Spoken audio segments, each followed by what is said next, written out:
Yo, what's going on YouTube, and welcome back to another Destiny video. Now, it's been a little while since I've done one of these, but today I want to bring you an updated video on all of my shaders. If you've been on this channel before or you've seen the last video, then you may know that aside from cool looking armor and weapons, one of my favourite things in Destiny are shaders. So much so that you'll actually see my entire item section of my vault is dedicated to shaders. As you can see here, I definitely need more vault space, but I've just used the entire thing for shaders, materials, and everything else I carry on me.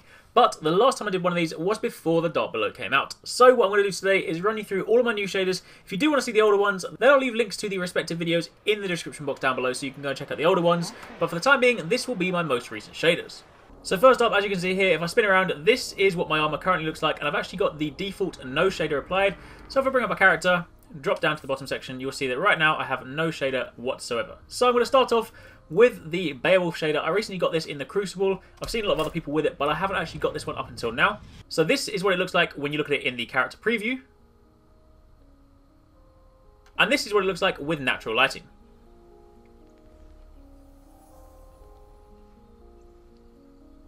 Then next up we have the Broadsword Shader. This one's a kind of sort of cool green and brown camo one. Looks better on certain pieces of armor. It looks really cool on the new kind of hive armor. So as you can see here, with all the sort of scales and stuff, does look really cool. So again, this is what it looks like in the character preview. And then if we jump out into the tower, see, it does look pretty damn cool. This is my kind of like go-to green shader at the moment, given that I haven't actually come across the ointment shader, which was supposed to be added to the Dark Below. It's the one that we've seen Dr. Crispy wearing. Really do want to get that shader, but right now I haven't got it. In fact, if you guys have got that, let me know in the comments down below. Then next up I've got Pre-Dawn. This is actually one of the shaders that you get from Arekkz. This is the very first shader. I've shown this before in the Arekkz videos, but for those of you that haven't seen that, then this is one of my more recent shaders. Again, spinning around in here. Looks really cool. I do like the kind of sort of three-tone colour for this one. And then again, out in the open world. This is probably my favourite one of Arekkz's shaders.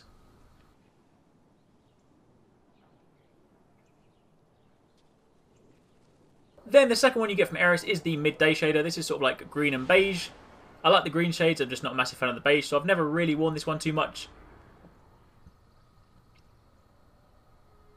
But, that being said, it does look a lot better when you look at it in the tower. I think the thing with a lot of these shaders is that when you look at them in the character preview, because there's no sort of natural lighting, they don't often look that cool, but then often when you kind of like jump out and see it in the game world, it does actually look pretty damn cool. So this one isn't actually that bad, it's not as bad as I thought it was. And then the last shader you get from Arekkz is Sunsetting. This one here is sort of like an orangey, almost black kind of colour scheme to it, but there's more kind of brown, which is a little bit annoying. But yeah, this looks a lot better on Titans. Hunters, I kind of think we get the sort of short straw because it looks a little bit like we're wearing a hazmat suit. But anyway, again, with some natural lighting and some shadows, it does look kind of cool. I do like the orangey bit. I think there need to be more sort of orange shaders, like neon orange, things like that, so that could be kind of cool. Then we have the Cryptographic shader. Now this is the shader that you get by defeating Crota on the normal version of Crota's in Raid. So it's the very first shader you get, akin to that of the Shatter White from the Vault of Glass. So this is the Raid shader. The one thing I like the best about this one is probably the red cape. The fact that, you know, among all the sort of beige and brown and sort of goldy colours, you actually have this really cool red cape no matter what you're wearing. So yeah, this is a really kind of cool shader. I think I prefer it, probably prefer it to the Vault of Glass one. And then the most recent shader I got this back when the hard mode version of Crota's in Raid came out, but this is the Glowhoo shader. So this is the shader you actually get for defeating Crota in the hard mode version of Crota's in Raid.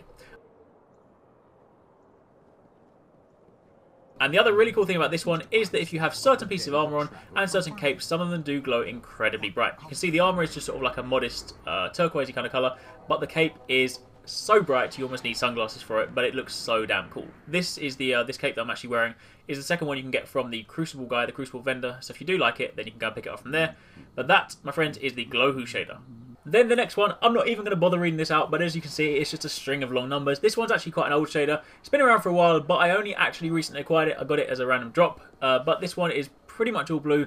But I do kind of like the sort of yellow parts on the face. And the reason I actually started using this for a little while is because as a hunter, when you have the Don't Touch Me gauntlets, they annoyingly don't seem to change colour from blue. The arms will change, but the actual sort of spike and everything else on it don't actually change colour. So for a while I was rolling around with blue, sort of blue shaders, so that way it kind of matched.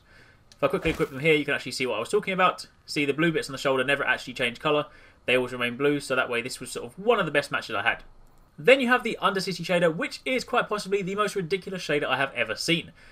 Annoyingly, if you look at it on Titans, it does actually look really cool. It kind of makes them look a little bit like Iron Man. But on Hunters, well, I don't even need to explain it. You can see it for yourself. And even with natural lighting, even in the open world, even in the tower, I'm afraid it still doesn't look much better. You know, the cape's a bit of a horrible kind of beigey colour. The yellow's kind of cool, but it's just a mess. It just looks like a kind of mustard bottle or something. I don't even know what it looks like. Either way, that is the Undercity shader.